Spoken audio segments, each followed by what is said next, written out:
하나님 말씀 마태복음 3장 5절부터 10절까지 다 같이 읽겠습니다. 이때에 예루살렘과 온 유대와 요단강 사방에서 다 그에게 나와 자기들의 죄를 자복하고 요단강에서 그에게 침례를 받더니 요한이 많은 바리새인과 사두개인이 침례 베푸는 데 오는 것을 보고 이르되 독사의 자식들아 누가 너희를 가르쳐 임박한 진노를 피하라 하더냐. 그러므로 회개에 합당한 열매를 맺고 속으로 아브라함이 우리 조상이라고 생각지 말라. 내가 너희에게 이르노니 하나님이 능히 이 돌들로도 아브라함의 자손이 되게 하시리라. 이미 도끼가 나무 뿌리에 놓였으니 좋은 열매 맺지 아니하는 나무마다 찍어 불에 던지우리라. 아멘. 침례 요한은 임박한 천국을 선포하였습니다. 2절에서 회개하라, 천국이 가까웠다라고 선언하였는데 이는 오실 예수 그리스도를 통하여 이 땅에 천국이 곧 임하게 될 터이니 천국을 소유하고 메시아를 영접함으로써 구원을 얻고자 하는 자는 반드시 회개해야 한다는 것을 말하는 것입니다. 2절에서 마태는 천국이라는 표현을 사용하였는데 이 표현을 통해서 마태복음이 유대인을 위한 복음, 즉 유대인들을 위하여 쓰여진 복음서임을 알 수가 있습니다. 마태복음에는 천국이라고 하는 표현이 대단히 많이 등장을 합니다.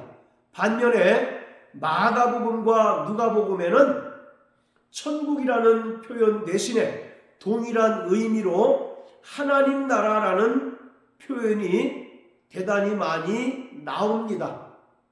왜 마태는 하나님 나라라는 표현 대신에 천국이라는 표현을 굳이 사용을 한 것일까요? 이것은 철저히 마태복음이 유대인들을 위하여 쓰여진 복음서임을 보여주는 것입니다. 10계명 중에 제3번째 계명이 내 이름을 망령되이 일컫지 말라. 내 이름을 망령되이 일컫는 자는 죄 없다 하지 않겠다라고 하는 말씀입니다. 따라서 유대인들은 평상시에 감히 두려워서 하나님의 이름을 말하지 못하고 입 밖에 내지 못합니다. 혹여 하나님의 이름을 말하였다가 망령되이 취급하게 되면 하나님께로부터 저주가 임한다는 사실을 그들이 알기 때문에 두려워서 감히 하나님의 이름을, 하나님의 성호를 말하지 못합니다. 따라서 마태는 하나님의 나라라는 표현 대신에 천국이라는 표현을 사용하였습니다. 마태는 이 천국이라는 표현을 통해서 마태복음이 철저히 유대인들에게 먼저 읽혀지기를 원하고 또 유대인들에게 오실 예수가 너희가 그토록 소망하는 메시아라는 사실을 분명하게 알려주기 위하여 이 책을 기록하였습니다. 자, 오늘 본문에는 침례 요한이 요단강에서 많은 이들에게 침례를 베푸는 장면을 기록하고 있습니다. 5절에서 예루살렘과 온 유대와 요단강 사방에서 다 그에게 나와서 요한에게 침례를 받았다라고 말합니다. 요한의 침례는 회개의 침례입니다. 즉 죄사함을 얻게 하는 침례라는 것입니다. 자, 누가복음 3장 3절을 다 같이 읽겠습니다.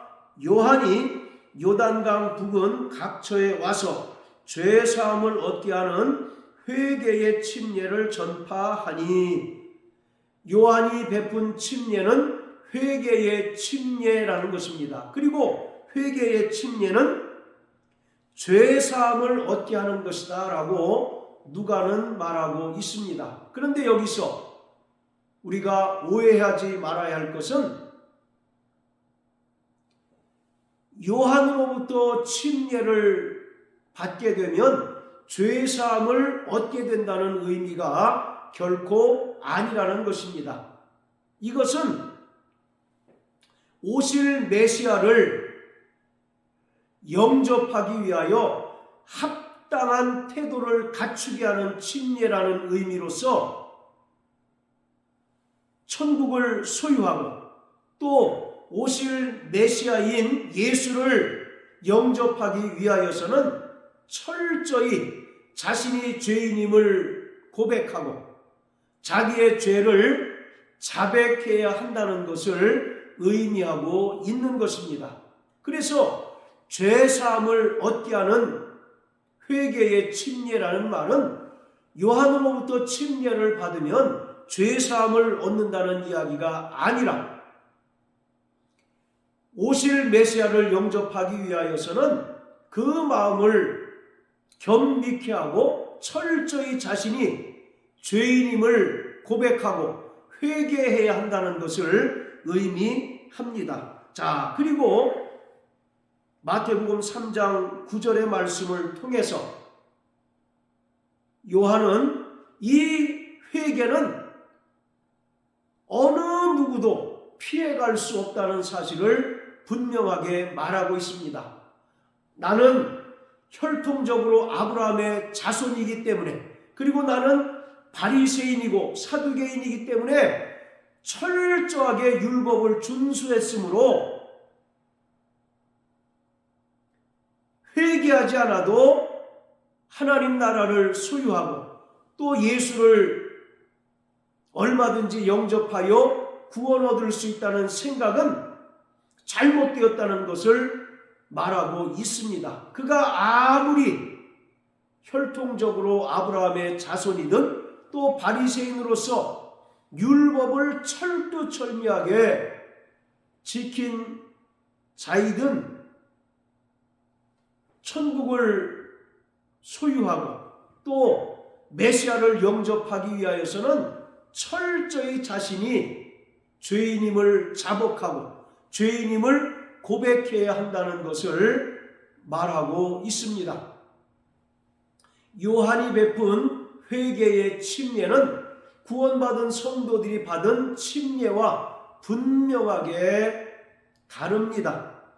구원받은 성도들이 주님의 명령을 따라 받은 침례는 예수의 은혜를 믿음으로 말미암아 죄 사함을 받고 또 구원받은 후에 자신이 허다한 증인들 앞에서 예수님을 나의 구세주로 영접하고 자신이 구원받은 것을 증명하는 구원의 표입니다. 자, 베드로전서 3장 21절 다 같이 읽겠습니다. 물은 예수 그리스도의 부활하심으로 말미암아 이제 너희를 구원하는 표니 곧 침례라. 육체의 더러운 것을 제하여 버림이 아니요 오직 선한 양심이 하나님을 향하여 찾아가는 것이라. 바로 침례를 통해서 우리가 죄 사함을 받은 것이 결코 아니라는 것입니다. 바로 침례는 우리가 구원받은 표라고 말씀하고 있습니다. 내가 구원받은 하나님의 백성이 되었다는 사실을 허다한 증인들 앞에서 증명해 보이는 구원의 증표라고 분명하게 말씀하고 있습니다. 그리고 구원받은 성도들이 받은 침례는 예수의 죽음과 부활에 연합한 증표입니다. 자, 로마서 6장을 다 같이 보시겠습니다. 로마서 6장 자, 3절부터 5절까지 다 같이 읽겠습니다. 무릇 그리스도 예수와 합하여 침례를 받은 우리는 그의 죽으심과 합하여 침례 받은 줄을 알지 못하느냐? 그러므로 우리가 그의 죽으심과 합하여 침례를 받음으로써 그와 함께 장사되었나니 이는 아버지의 영광으로 말미암아 그리스도를 죽은 자 가운데서 살리심과 같이 우리로 또한 새 생명 가운데서 행하게 하려 함이니라. 만일 우리가 그의 죽으심을 본받아 연합한 자가 되었으면 또한 그의 부활을 본받아 연합한 자가 되리라. 바로 구원받은 성도들이 받은 침례는 예수의 죽음과 부활에 연합한 증표라는 것입니다. 우리가 주님의 명령에 순종하여 물속에 잠김으로써 십자가에 달려 죽으신 예수와 연합하게 되었고, 또 물에서 올라옴으로써 부활하신 예수와 연합하게 되었다는 사실을 허다한 증인들 앞에서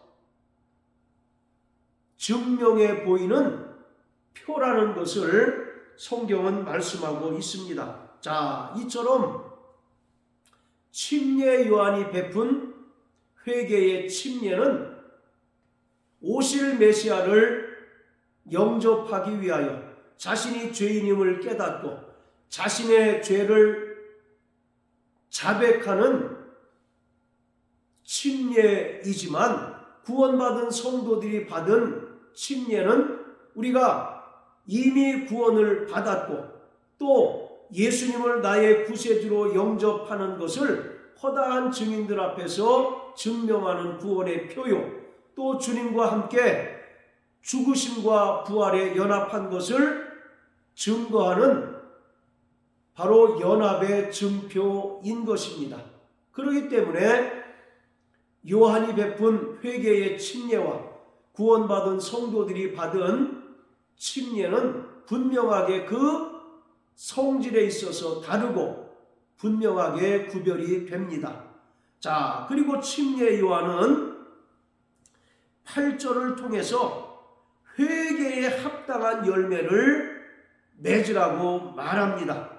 그러면서 10절에서 이미 도끼가 나무 뿌리에 놓였으니 좋은 열매 맺지 아니하는 나무마다 찍어 불에 던지우리라, 이와 같이 말씀합니다. 즉 회개는 단순히 내적으로 죄를 뉘우치고 고백하는 것에서 끝나는 것이 아니라 본질적으로 그의 삶이 온전히 변화되어져야 그것이 참다운 침례요, 그런 자들이 구원받을 수 있다고 말하고 있는 것입니다. 10절에서 이미 도끼가 나무 뿌리에 놓였으니 라고 하는 말은 하나님의 진노의 심판을 의미합니다. 오실 메시아가 이 땅에 오심으로써 회개하고 회개에 합당한 열매를 맺는 자는 구원을 얻게 될 것이지만, 여전히 그 마음이 강팍하고 회개하지 않는 자는 하나님의 진노의 심판을 받게 될 것을 분명하게 선언하고 있는 것입니다. 자, 그리고 누가복음 3장은 구체적으로 어떤 것이 회개에 합당한 열매를 맺는 것인가를 분명하게 말하고 있습니다. 자, 누가복음 3장 10절부터 14절까지입니다.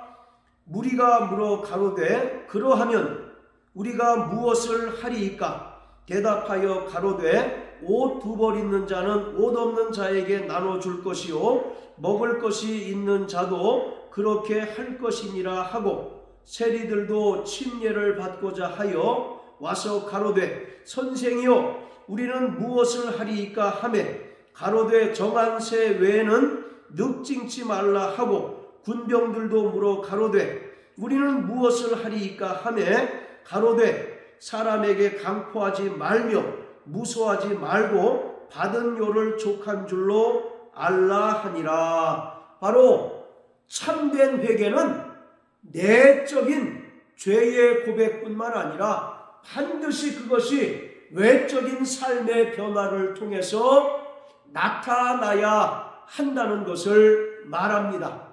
이러한 자들만이 예수 그리스도로 말미암아 구원함을 얻고 하나님의 진노의 심판을 받지 않게 될 것을 침례 요한은 분명하게 선언하였습니다. 여러분, 베드로와 가룟 유다의 차이가 무엇입니까? 가룟 유다는 은 30에 예수를 대제사장에게 팔아 넘긴 인물입니다. 그런가 하면 베드로는 예수님께서 빌라도 법정에서 재판을 받으실 때 3번씩이나 예수님을 부인했던 인물입니다. 두 사람의 경우를 살펴보면 결코 어떤 사람이 더 낫고 어떤 사람이 중한가를 따질 수 없이 똑같은 사람이었던 것입니다. 그런데 이후에 베드로는 사도로서 주님의 충실한 일꾼으로 쓰임받은 반면에 가룟 유다는 사도행전 1장에 기록된 것처럼 자살로서 그 운명을 마치게 되었습니다. 베드로와 가룟 유다, 이 두 사람의 분명한 차이점은 바로 회개에 있습니다. 자, 마태복음 27장을 다 같이 보시겠습니다. 마태복음 27장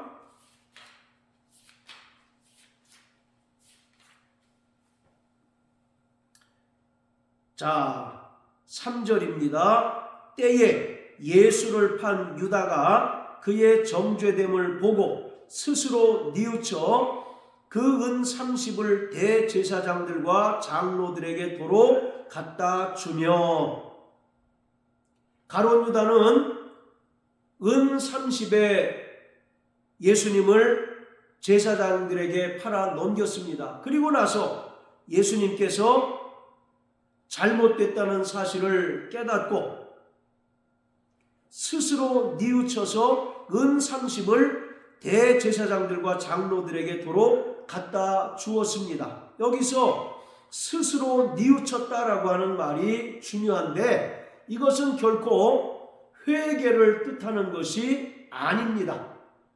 이것은 인간적인 후회, 도덕적인 뉘우침을 의미하는 것입니다.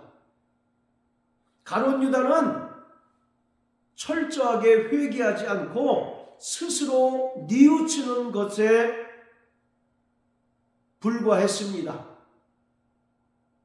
이것은 내가 우리 선생 예수를 공연히 은 30에 팔아넘겼구나 라고 하는 자기의 행위에 대한 도덕적인 뉘우침, 인간적인 후회에 불과한 것입니다.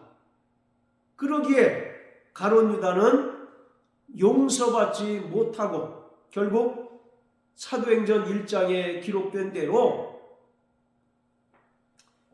처참한 모습으로 자살을 하였습니다. 반면에 베드로는 요한복음 21장에 보면 예수님께서 3번씩이나 요한의 아들 시몬아 내가 나를 사랑하느냐?